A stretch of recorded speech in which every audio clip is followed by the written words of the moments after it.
Muslim Salikhov is a man I've been talking about for a long time. And I've been saying, hey, man, some of these dudes, some of these ranked dudes, they should be fighting him. And that are at the end of the rankings, they should be fighting him to make sure that they keep their ranking, earn their spot right there. But then you got to do like the Leech, who doesn't care and said in his last outing, I'll fight Hamza, whatever. You know what I mean? It is what it is. And this is after the man came off of a very impressive knockout win over Santiago Ponzinibbio. So you get mauled by Neil Magny, you get a comeback knockout win against Ponzinibbio, get mauled by Chimaev. Clearly, what is the kryptonite for the Leech? It's the wrestlers, it's the grapplers, people who can hold you on your back. Now, the Kung Fu master, Muslim Salikhov, can he wrestle? Absolutely. Does he like to wrestle? Not primarily, not with what we've seen. Average is about to take down a fight, but this dude gets it with the hands, man.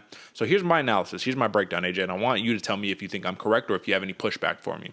I think that if this fight remains technical, because Muslim Salikhov is a very technical striker, if he could stay clean, stay out the pocket, get in, get out, hit his spots, and then keep his head off the center line and keep it pushing, this can be a runaway fight for Muslim Salikhov, especially if he mixes in some grappling. But if this gets dirty and you have clinch situations and then you have some dirty boxing, and if the Leech can clip you with that left hook, I can see Salikhov going to sleep just like 9 of the 18 fighters that the Leech has fought, all been put to sleep.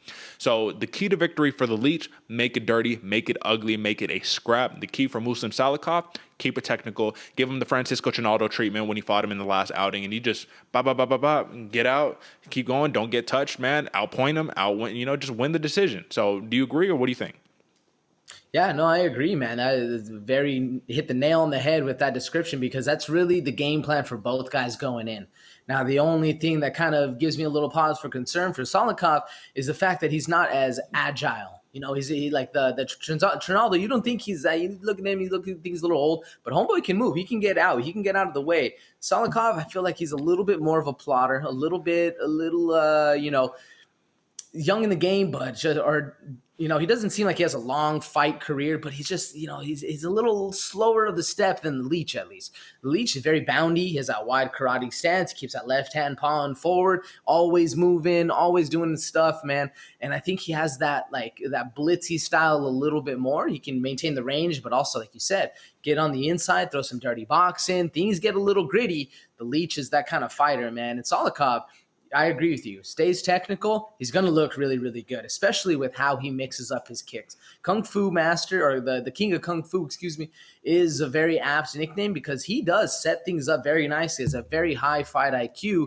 The only thing that scares me, like I said, is that agility to get in and then get out, because I think the Leech has him a little overmatched in that one aspect. Do you agree with me, or you seen something a little different there? No, you're spot on, man. You're spot on. The only question that I have here with the Leech is you see a lot of his wins, even though you end up seeing a TKO, you see it all comes round 3, right? You see late. Well, that's what I like. The power remains always. All he needs is to clip you once. But if you even look at the Zaleski fight, the Zaleski Dos Santos, bro, he knocked him out with like 15 seconds left in the fight. Like, this was a fight where on points, you never know where it could go, man. But the number one thing that I was looking at, and this is something that I actually wanted to pull up because this is just interesting to me, is I'll look at these knockout guys and I'll say, okay, yeah, you're this crazy knockout striker, whatever. But if we take a look at, boom, there we go. So if I pull up for the Leech, Li Jingliang, and you look at these numbers, right? So he literally, Kamzat just put it on him. 25 strikes to 0. The man got a donut right there. Ugly, right? But look at all the other fights. You knock out Ponzinibbio, you outstruck him by 10 strikes. You lost to Magny. Yeah, he wasn't able to get any strikes off. But look at the fights that he's won. He knocked out Dos Santos, outstruck him. Knocked out Zawada.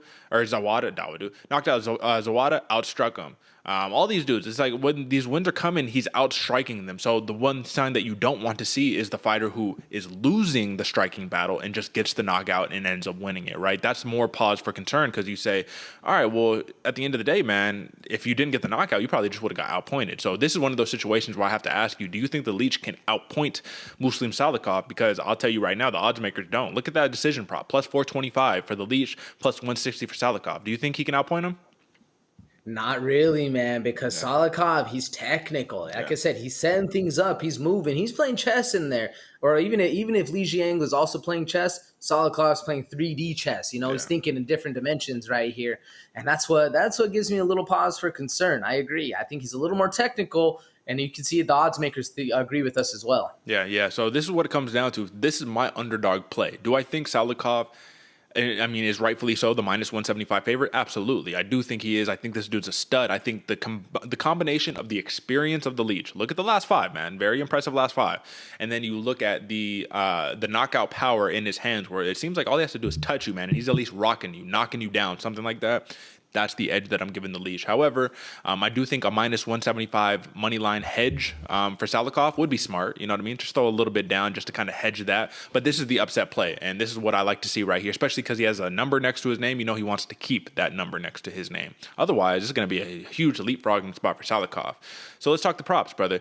If you're Salikhov, do you think that it's possible to TKO the Leech, who has never been knocked out, or do you think the decision prop is the best bet for him?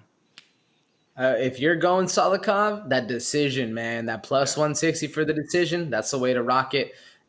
He's technical. We've been saying it the whole thing, man. Technical. Absolutely. And for the Leech, I like that plus 350 TKO right there, brother. And I feel like it almost doesn't make sense to go the plus 155 money line because he's not going to submit him. You know that. And the decision is a little far-fetched. So if we're going to go with anything, we're going to go ballsy. And if we have to go ballsy, I'll go ballsy. I don't care, man. Plus 350 for the TKO, I'll take it. Now, we got to be careful because you don't want to put yourself in a position where you just finishes every single fight. Can it happen? Yes. Likelihood of happening? Not as high. Are you rocking with a TKO for the Leech, or how are you getting this done? Oh yeah, brother. TKO for the Leech. I'm thinking a little late too, man. Maybe the over. Maybe what's the over? What is it? 2.5? 2.5, brother. 2.5. I'm taking the over, man. I think it's gonna happen early round 3. Okay, I got you. And just to be clear, for the 2.5 mark, you have to pass 12 minutes and 30 seconds of fight time for the 2.5 to hit. So you're taking the over. Sheesh, man. I'll take the over too. TKO, late TKOs in classic Leech fashion. I mean, what can you say right there? So we're both rocking with the upset play, the Leech over Muslim Salikhov, the king of Kung Fu.